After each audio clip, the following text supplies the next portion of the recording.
Guys, तो कैसे आप सब लोग। तो गाइस जैसे कि अपना चैप्टर चल रहा था कंपनीज अकाउंट, तो अपन उसी को कंटिन्यू कर रहे हैं। यानी कि लास्ट लेक्चर में अपन ने शेयर इशू करे थे, कैश में भी अपन ने पढ़ लिया है, अदर देन कैश में पढ़ लिया, लेकिन अपन ने केस पढ़ा था लमसम का। और आज अपन स्टार्ट करने वाले हैं शेयर इशू फॉर कैश, और अपन आज पढ़ने वाले हैं इंस्टॉलमेंट में। यानी कि अब इंस्टॉलमेंट में पैसा लिया जाएगा शेयर का। और इससे पहले जो अपन ने क्वेश्चंस करे थे वो लमसम के थे, जिसमें अपन ने कैश में पढ़ लिया था और अदर देन कैश में पढ़ लिया था। लमसम का मतलब है कि कंपनी वन टाइम में पैसा लेगी, जो शेयर की वैल्यू है उसको एक बार में वह ले लेगी, ठीक है ना। अपन पढ़ रहे हैं शेयर इशू फॉर कैश और इंस्टॉलमेंट मेथड के अंदर। अब इसमें लिखा हुआ है एससी लिमिटेड ने इनवाइट करें एप्लीकेशन 10,000 शेयर। कितने? 10,000 शेयर। कितने रुपए वाले? 10 each. The amount is payable, इन्होंने लिखा है 3 रुपए तो एप्लीकेशन पे लेंगे, 4 रुपीज अलॉटमेंट पे लेंगे, एंड बैलेंस जो ₹3 on first and final call पे लिया जाएगा। यानी कि इन्होंने अब टुकड़ों में कर दिया है। यानी कि इन्होंने बोल रहे हैं कि 3 रुपए तो एप्लीकेशन पे ले लेंगे, ठीक है, 4 रुपए अलॉटमेंट पे ले लेंगे, 3 रुपए फर्स्ट एंड फाइनल कॉल पे ले लेंगे। तो इसका मतलब ये टोटल मिला के अगर अपन बात करें तो ये 10 रुपीज हो जाते हैं। इन्होंने कहा था issue was fully subscribed and amount was duly received. पूरे के पूरे शेयर फुल्ली सब्सक्राइब्ड हो गए। अब गाइस फुल्ली सब्सक्राइब्ड का मतलब समझते क्या होता है। कंपनी ने 10,000 शेयर इशू करे थे और 10,000 की 10,000 एप्लीकेशन आ गई, उसे फुल्ली सब्सक्राइब्ड कहते हैं। 10,000 की 10,000 एप्लीकेशन पूरी आ गई, इसे अपन फुल्ली सब्सक्राइब्ड कहते हैं। इसके बाद अपन अभी 2 वर्ड और पढ़ेंगे, अंडर सब्सक्रिप्शन और ओवर सब्सक्रिप्शन, जो कि भी बाद में पढ़ेंगे, ठीक है। अभी फुल्ली सब्सक्राइब्ड का मतलब मैंने आपको समझा दिया है कि 10,000 शेयर थे और 10,000 के 10,000 पब्लिक ने ले लिए, ठीक है। उसके बाद उन्होंने बोला pass general entries for the above transaction. अब इन्होंने बोला कि 2 टाइप से करना है, इशू एट पार, यानी कि शेयर को एक तो एट पार इशू करा गया है और एक बार 20% प्रीमियम के साथ इशू किया गया है। अभी प्रीमियम का पॉइंट अपन बाद में लेंगे, पहले अपन एट पार करने वाले हैं इस क्वेश्चन को, ठीक है। तो अपन ने ये क्वेश्चन का ओवरव्यू समझा। अब क्वेश्चन का थोड़ा सा एक चीज और समझने की कोशिश करते हैं कि कंपनी जब इंस्टॉलमेंट पे पैसा मांगती है तो किस किस तरीके से होता है। तो सबसे पहले पैसा लेती है एप्लीकेशन का, ठीक है। एप्लीकेशन के बाद कंपनी लेती है अलॉटमेंट, उसके बाद कंपनी लेती है फर्स्ट कॉल का, ठीक है, और उसके बाद होता है जी सेकंड एंड फाइनल कॉल। ये चार कॉलों में पैसा वो लेती है, यानी कि application, allotment, first call and second call. अब गाइस इसमें एक बात याद रखनी है, जो भी कॉल लास्ट होती है, यानी कि फर्स्ट कॉल अगर लास्ट होगी तो फर्स्ट एंड फाइनल लग जाएगा, ठीक है। एंट्री में बताऊंगा आपको। अगर सेकंड कॉल लास्ट है तो सेकंड एंड फाइनल, मतलब जो भी कॉल लास्ट होगी उसके लास्ट में फाइनल वर्ड यूज होगा। वो ऐसा इसलिए होगा कि इससे पता चल जाता है कि इसके बाद अब कोई भी कॉल नहीं है। अगर मान के चलते कंपनी अगर फर्स्ट कॉल में ही सारा पैसा रिकवर कर लेती है तो फर्स्ट एंड फाइनल कॉल लिख देंगे, और अगर वो सेकंड कॉल भी करती है तो सेकंड एंड फाइनल कॉल लिख देंगे। यानी कि जो भी कॉल लास्ट होगी उसमें अपन को वर्ड फाइनल लिखना होगा, जिससे कि पता रहता है कि जब एंट्री होती है कि फाइनल कॉल कर, अब इसके बाद और कोई कॉल नहीं है। अब की ये बात आपको अच्छे से समझ में आई होगी, ठीक है। तो अपन ये समझ ले किस तरीके से करना है अपने को, यानी इसमें एप्लीकेशन मांगी, अलॉटमेंट मांगा, फर्स्ट कॉल। अब यहाँ पे जो कंपनी फर्स्ट कॉल में ही पूरा पैसा कवर कर ले रही है तो यहाँ पे फर्स्ट एंड फाइनल कॉल की एंट्री लास्ट होगी। अब एंट्री किस तरीके से होती है वो अपन अभी समझेंगे। तो अपन ना इसकी एंट्री के बारे में समझते हैं, ठीक है। एंट्री किस तरीके से होगी वो अपन समझने की कोशिश करते हैं। तो एक बार अपन इसका वही फॉर्मेट रहेगा, तो फॉर्मेट में जिस तरीके से एंट्रीज करते हैं अपन उसी तरीके से करेंगे, ठीक है। तो फॉर्मेट बनाएंगे जैसे अपन पहले बनाते हुए आए हैं, ठीक है। तो यहाँ पे लिखेंगे सबसे पहले in the books of SC limited, ठीक है, in the books of SC limited, ठीक है। अब इसमें अपन फॉर्मेट बना लेंगे इसका, जिस तरीके से जनरल का फॉर्मेट बनता है, ठीक है। जनरल का फॉर्मेट जिस तरीके से बनेगा अपन उस तरीके से जनरल का फॉर्मेट बनाएंगे। इसमें एक पर्टिकुलर कॉलम रहेगा, एक डीआर का रहेगा और एक सीआर का रहेगा, ठीक है। और अमाउंट जो रहेगी वो अपनी किस में रहेगी? रुपीज में। तो यहां पे अपन लिखेंगे पर्टिकुलर, यहां पे लिखेंगे अपन डीआर और यहां पर अपन लिखेंगे सीआर, और जो हमारी अमाउंट है वो रुपीज में रहेगी, ठीक है। तो सबसे पहले आप समझने की कोशिश करते हैं क्या लिखा हुआ है। इसमें लिख रहा है यहाँ पे कि एससी लिमिटेड ने एप्लीकेशन लिए, एप्लीकेशन थी 10,000 शेयर्स की, पूरे के पूरे यहाँ पे फुल्ली सब्सक्राइब्ड हो गए, ठीक है। अब एक बात समझो, जब तक कंपनी को पता कैसे चलेगा कि कौन कौन लोगों ने उसके शेयर्स लिए। तो सबसे पहले क्या होता है कि जब पब्लिक में एप्लीकेशन इशू करती है कंपनी, तो उस एप्लीकेशन फॉर्म के फिल करने के बाद उसके पहले पैसा जमा होता है, जिससे कि कंपनी के पास पहले पैसा आता है एप्लीकेशन का, और जब कंपनी को पता चल जाए कि ये लोग कंपनी के शेयर्स लेने वाले, उसके बाद शेयर अलॉट होते हैं। तो इसलिए पहले पैसा आने की एंट्री होती है बैंक की एंट्री, ठीक है। अब बैंक की एंट्री क्या होगी उसको जरा समझने की कोशिश करते हैं कि बैंक की एंट्री क्या होने वाली है। तो यहाँ पे अपन ने लिखा बैंक अकाउंट DR to मैं शॉर्ट फॉर्म में लिख रहा हूं इक्विटी शेयर एप्लीकेशन, आपको फुल फॉर्म में लिखना है इक्विटी शेयर एप्लीकेशन अकाउंट, ठीक है। अब कंपनी के पास कितने शेयर थे जी? 10,000 कंपनी ने शेयर इशू करे, फुल्ली सब्सक्राइब हुए हैं, तो एप्लीकेशन यानी पूरी की पूरी आई 10,000 मल्टीप्लाइड बाय 3, ठीक है, क्योंकि एप्लीकेशन कितने रुपए की दे रखी है? 3 रुपीज की, ठीक है। तो मल्टीप्लाई करेंगे तो कंपनी के पास कितने रुपए आ जाएंगे? 30 रुपीज, यानी 30,000 आ जाएंगे, ठीक है। यहां पे अपन नरेशन लिख सकते हैं बीइंग एप्लीकेशन रिसीव्ड, ठीक है, ये लिख सकते हैं। उसके बाद फिर क्या होगा? उसके बाद कंपनी सेकंड एंट्री करेगी, यानी कि इक्विटी शेयर एप्लीकेशन के पैसे को कैपिटल में ट्रांसफर किया जाए, क्योंकि ये कंपनी का किसका पैसा है? कैपिटल का। अब ये जो सेकंड एंट्री होती है ये शेयर अलॉट करने की होती है, तो एंट्री जरा पोस्ट करने की समझते हैं। Equity share application account DR to equity share capital account, ठीक है। ये 30,000 कंपनी ने किस में ट्रांसफर कर दिए जी? कैपिटल में ट्रांसफर कर दिए, ठीक। इसको अपन बोलते हैं यहाँ पे शेयर अलॉट, यानी कि अगर कंपनी एप्लीकेशन का पैसा कैपिटल में ट्रांसफर कर रही है, इसका मतलब होता है कि इस कंपनी शेयर अलॉट कर दिए हैं, ठीक है। तो यहाँ पे लिखेंगे बीइंग शेयर अलॉटेड, ठीक है, यहाँ पे शेयर अलॉटेड हो गए। अब जब शेयर अलॉट हो जाते हैं तो अब उसके बाद फिर कंपनी आपके पास अलॉटमेंट ड्यू करती है, फिर पब्लिक अलॉटमेंट का पैसा देती है, फिर कंपनी फर्स्ट कॉल ड्यू करेगी, फिर फर्स्ट कॉल का पैसा लेगी। अब यहाँ पे यानी कि ये पता चल गया कि यहाँ पे शेयर अलॉट कर दिए गए। अब उसके बाद क्या होगा कि अब कंपनी आपको बताएगी अलॉटमेंट ड्यू करके, और उसके बाद वो आपसे पैसा लेगी। अब अलॉटमेंट कितने रुपए की? 4 रुपए की। अपन पहले एट पार का केस कर रहे हैं, ठीक है, मैं लिख देता हूं जिससे कंफ्यूजन ना हो। एट पार, ठीक है। तो कंपनी कितने? 4 रुपए अलॉटमेंट के लेगी। तो अब क्या एंट्री पोस्ट करने वाले हैं उसको जरा देखते हैं। यहां पे अपन लिखेंगे पहले ड्यू की एंट्री होगी equity share allotment account DR to equity share capital account, ठीक है। अब हमें पता है कि 4 रुपए की कॉल है अलॉटमेंट की, तो 10,000 है इंटू 4। ये मैं आपको समझाने के लिए कर रहा हूं, इसकी जरूरत नहीं है। अगर आप इधर, ये मैं अभी आपको समझाने के लिए बता रहा हूं, आपको जरूरी नहीं है कि यहाँ पे लिखना है, ठीक है। आप डायरेक्ट करेंगे तो कितना आएगा जी? 40,000 आएगा यहाँ पे, ठीक है। बीइंग, अब यहाँ पे नरेशन अपन लिख सकते हैं बीइंग अलॉटमेंट ड्यू, ठीक है, बीइंग अलॉटमेंट ड्यू। अभी हो गया पैसा ड्यू। अब उसके बाद यानी कंपनी ने अलॉटमेंट ड्यू कर दी है। अब शेयर होल्डर अलॉटमेंट ड्यू हो गया तो हम उसका पैसा देंगे। जब कंपनी के पास पैसा आता है तो एंट्री पोस्ट करती है bank account DR to equity share allotment account, ठीक, कितने का? 40,000 का, ठीक है। इस कितने का? 40,000 का, ठीक है। ये अलॉटमेंट का पैसा अपन ने यहाँ पे मंगा लिया। अच्छा, एक चीज और बताता हूँ आप मेरे को, इसमें और भी अच्छे से आपको इस बात समझ में आएगी।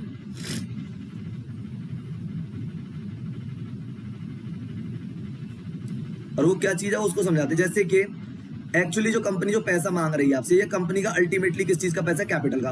क्योंकि ये बात अपन ने पढ़ ली थी कि कंपनी जितने रुपीज से यानी कि ऑथराइज, जितनी कैपिटल से ऑथराइज होती है वही कंपनी मार्केट में इशू कर सकती है, पब्लिक में इशू कर सकती है, ठीक है। तो कंपनी उसी चीज का पैसा मांग रही है। आप अल्टीमेट जरा समझने की कोशिश करना, जैसे bank account DR to equity share application, यानी एप्लीकेशन के थ्रू पैसा आया, फिर कंपनी ने इसको कैपिटल में ट्रांसफर कर दिया, मतलब शेयर अलॉटेड। अल्टीमेटली देखो एप्लीकेशन यहाँ पे क्या हुई है? CR, यहाँ पे सॉरी, यहाँ पे CR हुई है और यहाँ हुई है DR। तो अल्टीमेटली यहाँ DR CR खत्म, अल्टीमेटली एंट्री पोस्ट हुई है bank account DR to capital. ऐसी सेम अलॉटमेंट की समझने की कोशिश करते हैं। यहाँ पे अलॉटमेंट DR है, यहाँ पे allotment CR, ultimately bank DR हुआ है तो कैपिटल हुई है अपनी CR, यानी कि कंपनी जो भी पैसा मांग रही है वो कंपनी कैपिटल का पैसा है, ठीक है। वे होता है उसको पैसा लेने का, वे होता है उसको पैसा लेने का, यानी कि जैसे कि यहाँ पे इक्विटी शेयर एप्लीकेशन को यहाँ पे इन्होंने क्या करा है?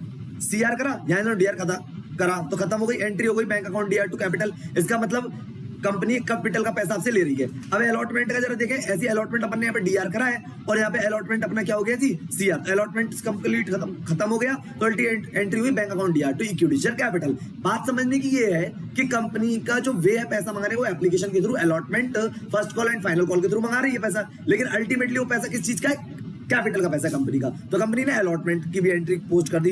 तो इधर जब रिसीव्ड हो जाती है तो यहाँ पे लिखते हैं बीइंग अलॉटमेंट रिसीव्ड,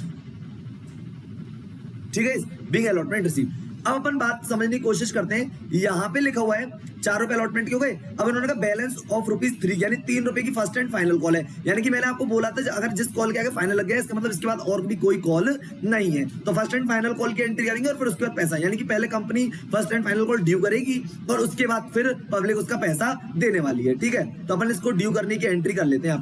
यहाँ पे अपन एंट्री पोस्ट करेंगे equity share first and final call account DR to equity share capital account. ठीक है, ₹3 की कॉल है, यानी कि 10,000 शेयर्स है इंटू 3, तो इसका मतलब कितने रुपए हो गए? 30,000 कंपनी ने ड्यू कर दिए। यहाँ पे लेंगे बीइंग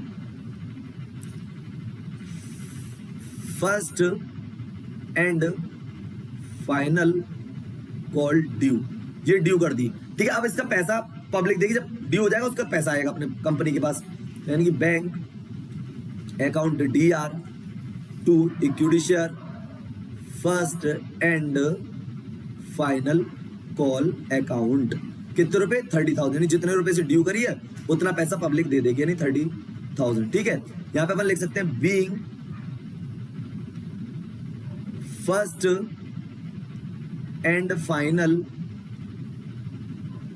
कॉल रिसीव्ड। ठीक है, ये अपन की नरेशन हो गई। तो इस तरीके से आप नरेशन बना सकते हैं और ये अपना फॉर्मेट में अपन ने एंट्री कंप्लीटली पोस्ट कर ली है। ठीक है, तो ये बात समझने की कोशिश करना इधर, यानी कि पहले फर्स्ट कॉल ड्यू करी। ठीक है, फर्स्ट कॉल ड्यू करने के बाद उसका पैसा मंगाया, इसी प्रकार से सेम अलॉटमेंट ड्यू करा, उसका पैसा मंगाया, और फर्स्ट एंट्री पहले पैसा आया, उसके बाद अलॉट किए गए शेयर। ये इसलिए क्योंकि भाई जब तक एप्लीकेशन नहीं आएगी पब्लिक से तो पता कैसे चलेगा कौन कौन लोग कंपनी के शेयर लेना। तो इसलिए जो भी होल्डर होता है वो एप्लीकेशन के साथ पैसे देता है, उसके बाद कंपनी के पास एप्लीकेशन आती है, और उसके बाद जब एप्लीकेशन आ जाती है तो उसके बाद शेयर अलॉट होते हैं। इसलिए पहले पैसा आने की एंट्री होती है और उसके बाद शेयर अलॉट करते हैं। जब शेयर अलॉट हो जाते हैं तो फिर कंपनी बताती है कि अलॉटमेंट ड्यू की डेट, जब अलॉटमेंट ड्यू कर देगी उसके बाद पैसा आ जाएगा, यानी पब्लिक पैसा देगी। फिर फर्स्ट कॉल कंपनी ड्यू करेगी, फिर उसका पैसा आएगा, और जो भी कॉल लास्ट होगी उसके लास्ट में आपको फाइनल कॉल जरूर लगाना है। इससे का मतलब ये होता है कि इसके बाद आप कोई भी कॉल नहीं है। तो ये वाला क्वेश्चन था, share issue for cash instalment method में था, एट पार मेथड से अपन ने करा है। ठीक है, अभी अपन इसका एक प्रीमियम वाला मेथड भी लेंगे, तो इस यानी कि जो अपन ये वाला भी जो इलस्ट्रेशन कराया है ये एट पार है। इसी क्वेश्चन को अपन अभी बात करेंगे एट प्रीमियम के साथ। आई होप कि ये बात आपको समझ में आ गई होगी। और मैंने आपको ये भी बता दिया कि जो कंपनी ये पैसा मंगा रही है अल्टीमेट कंपनी के कैपिटल का पैसा है, क्योंकि देख लो बैंक टू एप्लीकेशन थी और एप्लीकेशन टू कैपिटल हो गई, तो एप्लीकेशन टू एप्लीकेशन कट गई DRCR, entry bank to capital. Same allotment में देख लो, अलॉटमेंट DR हुआ, सेकंड एंट्री में CR हो गया। ठीक है, कट गया, एंट्री पोस्ट हुई bank account DR to equity share capital. Same ऐसी फाइनल कॉल में देख लो, जितने से DR हुई है उतने से CR कट दी, तो इसका मतलब एंट्री यहाँ पे भी bank account DR to equity share capital हुई है, यानी कि जो बैंक ये DR हो रहा है इस वाली एंट्री में यहाँ पे ये वाला, और कैपिटल हो रही है यहाँ पे CR। ठीक है, और ये जो अपन ने फर्स्ट कॉल जो अपन ने DR करी थी ये यहाँ पे CR कर दी। वे है पैसा मंगाने का, फर्स्ट कॉल के द्वारा, अलॉटमेंट के द्वारा, एप्लीकेशन के द्वारा, अल्टीमेटली वो पैसा कंपनी की कैपिटल का है। ठीक है, तो आई होप कि ये बात आपको अच्छे से समझ में आ गई होगी। तो गाइस अब अपन बात करेंगे सिक्योरिटी प्रीमियम के बारे में, यानी कि जैसे अपन एट पार इशू करे थे, अब अपन इशू करेंगे एट प्रीमियम पर, यानी कि और वो भी 20% प्रीमियम पर। ठीक है, तो अपन प्रीमियम का मेथड समझते हैं और इसमें बहुत अच्छे पॉइंट है जो कि आपको समझने होंगे। ठीक है, प्रीमियम पर अब भाई सबसे पहले अपन बात करते हैं इशू डेट 20% प्रीमियम लिख रहा है, तो ये बात मैंने आपको बताई थी कि हमेशा प्रीमियम फेस वैल्यू का लेते हैं, यानी कि नॉमिनल वैल्यू का लेते हैं। यहाँ पे फेस वैल्यू और अगर नॉमिनल वैल्यू की बात करें तो कितने रुपए? 10 रुपए।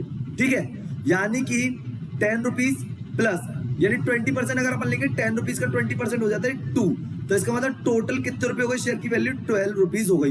ये बात आपको समझ में आई होगी। यानी कि अपन ने बात करी थी ना कि जब प्रीमियम अपन लेते हैं हमेशा फेस वैल्यू नॉमिनल वैल्यू का लेते हैं। तो 10 रुपीज का 20% अपन ने लिया, 10 रुपीज का 20% होता है 2, 10 रुपीज का शेयर है तो टोटल हो गई 12 रुपीज की वैल्यू। ठीक है, अब बात चल रही है कि प्रीमियम का जो 2 रुपए है वो किस कॉल पे लिया जाता है, क्या एप्लीकेशन के साथ लेते हैं, क्या अलॉटमेंट के साथ लेते हैं, या फिर फाइनल कॉल, यानी फर्स्ट कॉल फाइनल हो या सेकंड कॉल फाइनल हो, जो भी है उस पे लेते हैं। तो इसमें मैं आपको बताता हूं सबसे पहला पॉइंट, जब तक क्वेश्चन के बारे में कोई भी इंफॉर्मेशन ना हो, यानी सिक्योरिटी प्रीमियम के बारे में कोई भी इंफॉर्मेशन ना हो आपके क्वेश्चन में, तो आपको सिक्योरिटी प्रीमियम ऑलवेज अलॉटमेंट पर मानना है, लेना है। ये कंपनीज एक्ट 2013 में लिखा हुआ है। ठीक है, जब तक कि सिक्योरिटी प्रीमियम के बारे में कोई भी इंफॉर्मेशन नहीं है कि सिक्योरिटी प्रीमियम आपको किस कॉल पे लेना है, एप्लीकेशन के साथ लेना है या अलॉटमेंट के साथ लेना है या फर्स्ट कॉल के साथ लेना है या सेकंड कॉल के साथ लेना है, ये इंफॉर्मेशन नहीं है, तो आप हमेशा इसको अलॉटमेंट पर मानेंगे। ये मैं नहीं बता रहा हूं, ये कंपनीज एक्ट बता रहा है 2013। ठीक है, आई होप कि ये बात आपको समझ में आई होगी, क्योंकि इस क्वेश्चन में भी कहीं दे रखा है कि आपको प्रीमियम किस कॉल पर लेना है, तो अपन इसको किस पे लेंगे, अलॉटमेंट पे। पहला पॉइंट तो ये। दूसरी बात ये है कि अलॉट, अभी अपन इसको ऐड करके देखते हैं, तो अपने को खूब अच्छे से पता है कि 3 रुपए एप्लीकेशन पे, 4 रुपए अलॉटमेंट पर, 3 रुपए फर्स्ट एंड फाइनल कॉल पे, तो टोटल 10 हो रहे हैं। इसका मतलब प्रीमियम इसमें इंक्लूडेड नहीं है। तो अलॉटमेंट का जो कॉल 4 रुपए है ना, यानी कि अब जो अलॉटमेंट की कॉल रहेगी अपने पास, वो रहेगी 4 रुपए तो कैपिटल के होंगे और 2 रुपए सिक्योरिटी प्रीमियम के मानेंगे, तो टोटल 6 रुपए अब आपको अलॉटमेंट पर लेने हैं। आई होप कि ये बात समझ में आई होगी कि अलॉटमेंट पर 4 रुपए तो कॉल के दे ही रखे हैं और 2 रुपए अपन सिक्योरिटी प्रीमियम के लेंगे। वो क्यों ले रहे हैं, क्योंकि ये बात मैंने आपको समझा दी है कि सिक्योरिटी प्रीमियम के बारे में जब तक कोई भी इंफॉर्मेशन नहीं होगी तो आपको अलॉटमेंट पर मानना है। कंपनीज एक्ट 2013 में लिखा हुआ है। अगर ये क्वेश्चन में देगा कि आपको फर्स्ट कॉल के साथ लेना है या सेकंड कॉल के साथ लेना है या एप्लीकेशन के साथ लेना है, तो फिर अपन उसी पर मानेंगे। लेकिन जब तक क्वेश्चन में कोई भी इंफॉर्मेशन गिवन नहीं है सिक्योरिटी प्रीमियम से रिलेटेड, तो आप हमेशा ऑल अलॉटमेंट पर लेंगे। आई होप कि गाइस ये बात आपको समझ में आ गई होगी। अब गाइस एंट्रीज की बात कर लेते हैं। एंट्री सेम रहेंगी, यानी कि एप्लीकेशन की एंट्री बिल्कुल सेम रहेगी, ये वाली, और ये इसलिए मैं इसको एंट्री को दोबारा नहीं करा रहा हूं, क्योंकि अपन को चेंज करनी सिर्फ अलॉटमेंट पर। ठीक है, अब अलॉटमेंट पे अपन ने जो 4 रुपीज मांगे, जबकि अपन को कितने रुपीज लेने, 6 रुपीज। ठीक है, 2 रुपए सिक्योरिटी प्रीमियम के, तो अलॉटमेंट की एंट्री चेंज हो जाएगी। सिक्योरिटी प्रीमियम जो होता है वो कंपनी की गुडविल के ऊपर मिलता है, तो सिक्योरिटी प्रीमियम अगर अपन बात करें तो कंपनी के लिए एज अ प्रॉफिट रहेगा, एज अ इनकम रहती है। तो अपन क्या कहते हैं, सिक्योरिटी प्रीमियम को अपन सीआर साइड लिखेंगे। अब जरा देखो किस तरीके से, और वो एंट्री सिक्योरिटी प्रीमियम की ड्यू के टाइम होगी। तो टू इक्विटी शेयर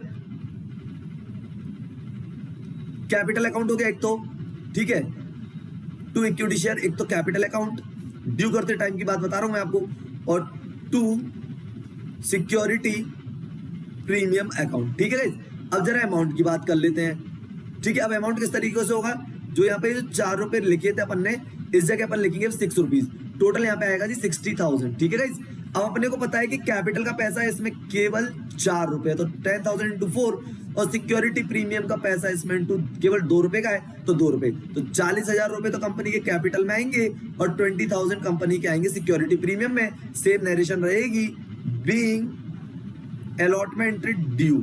ठीक है जी, और उसके बाद फिर इसका पैसा मंगाया जाएगा, तो एंट्री पोस्ट होगी बैंक अकाउंट या इक्विटी शेयर अलॉटमेंट अकाउंट, और यहाँ पे अपन जो लिखा है 40,000, इसकी जगह पे आएगा गाइस 60,000। ठीक है, क्योंकि अब 40,000 नहीं आएगा, अब कितना आएगा, 60,000 आएगा। ठीक है, क्यों, क्योंकि अपन को पता है कि अलॉटमेंट अपन ने 60,000 से ड्यू करी है, तो 60,000 का पैसा अपन को लेना है। ठीक है, अब यार बात समझने की कोशिश है कि अलॉटमेंट पे अपन ने सिक्योरिटी प्रीमियम लिया है। सिक्योरिटी प्रीमियम क्या होता है, कंपनी का ऐसा प्रॉफिट होता है क्यों, कंपनी की गुडविल के बिहाफ पे कंपनी मार्केट में जो शेयर है वो नॉमिनल वैल्यू से ऊपर इशू करती है, तो नॉमिनल वैल्यू से जो ऊपर होता है उसे सिक्योरिटी प्रीमियम कहते हैं। और security premium as a reserve and surplus का पार्ट है। तो रिजर्वेंट सरप्लस क्या होते हैं वो मैं भी आपको बाद में समझाऊंगा। तो जो सिक्योरिटी प्रीमियम आप एज इट इज आपको ये मान के चलना है, तो कंपनी का as a profit, as a income है। ठीक, गुडविल का पैसा एक तरीके से, तो सिक्योरिटी प्रीमियम अपन ने यहाँ पे लिख दिया है, टू सिक्योरिटी प्रीमियम, क्योंकि सारे प्रॉफिट्स रिजर्व एंड सरप्लस के बैलेंस सीआर होते हैं, तो टू सिक्योरिटी प्रीमियम लिख दिया। और कंपनी ने अलॉटमेंट टोटल 60,000 से ड्यू कर दी, कैपिटल का पैसा कैपिटल में ट्रांसफर कर दिया और सिक्योरिटी प्रीमियम का पैसा सिक्योरिटी प्रीमियम में ट्रांसफर कर दिया, और टोटल पैसा मंगा लिया bank account DR to equity share allotment account. तो गाइस, जो मैंने सिक्योरिटी प्रीमियम के बारे में आपको बताया कि क्वेश्चन अगर साइलेंट है तो सिक्योरिटी प्रीमियम को ऑलवेज अलॉटमेंट में मानना है, फाइनल कॉल भी हमारी सेम रहेगी। ठीक है, आई होप कि ये बात आपको अच्छे से समझ में आई होगी। मैंने फर्स्ट पॉइंट बताया है आपको सिक्योरिटी प्रीमियम का। अब जैसे जैसे अपन इलस्ट्रेशंस करते चलेंगे सिक्योरिटी प्रीमियम के बारे में अपन समझते चलेंगे, सिक्योरिटी प्रीमियम का क्या क्या यूटिलाइज होता है वो भी अपन समझेंगे। आई होप कि गाइस ये सारी बातें आपको अच्छे से समझ में आई होंगी। आप इस जो वीडियो है लेक्चर का एक बार आप रिकॉल करें, समझें। अगर आपको कोई भी प्रॉब्लम आ रही है तो कमेंट सेक्शन में जरूर लिखें, आपको कंपनी अच्छे से समझ में आएगी, इस बात की गारंटी है। ठीक है, लेकिन अगर प्रॉब्लम है तो आप कमेंट सेक्शन में जरूर लिखें, जिससे कि मैं आपकी प्रॉब्लम को सॉल्व कर सकूं। ठीक है ना गाइस, तो ये था अपना आज का topic, share issue for cash, और वो भी अपन ने पढ़ा इंस्टॉलमेंट मेथड के अंदर। ठीक है, तो मिलते हैं अपन नेक्स्ट वीडियो में नेक्स्ट टॉपिक के साथ, तब तक के लिए guys good bye and thank you.